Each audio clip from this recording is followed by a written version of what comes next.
नमस्कार, मी पल्लवी जोशी. सर्वप्रथम सखी स्नेह मंडळाच्या सर्व सख्यांचे आभार मानते की आज मला स्वातीताई आणि आशाताईंनी इथे बोलावलं आणि आज अभंग सादर करण्याची संधी दिलेली आहे. त्याबद्दल मी सर्वांचे आभार मानते आणि ऋणी पण आहे. अजून एक मला सांगावंसं वाटतं. मगाशी स्वातीताई सांगत होत्या की 12 एप्रिल 2022ला या मंडळाची स्थापना झालेली आहे आणि आज आहे 21 तारीख. दोन्हीची बेरीज होते 3 हा अंक गुरुतत्वाचा अंक आहे.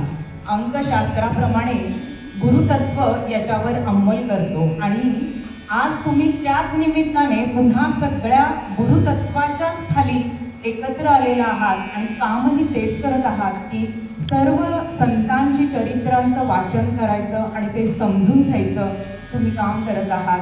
याचा एकच अर्थ आहे की तुम्ही 3 अंकाखाली याची सुरुवात केलेली आहे आणि आज तुम्ही सर्वजण या वयामध्ये इतकं सुंदर गात आहात. मला खूप आनंद वाटला. प्रत्येकाच्या गळ्यात सूर असतो पण या वयामध्ये तो आत्मविश्वास कमी पडतो. पण आज या मंडळाने तुम्हाला ही संधी दिली आहे आणि तुम्ही सर्वांनी त्याचा फार फायदा करून घेतलेला आहे. असाच गाता गळा ठेवा आणि या 3 अंकाखाली गुरुतत्वाच्या अंमलाखाली नेहमीच गात राहा आणि सतत कार्य करत राहा. महाराज हो.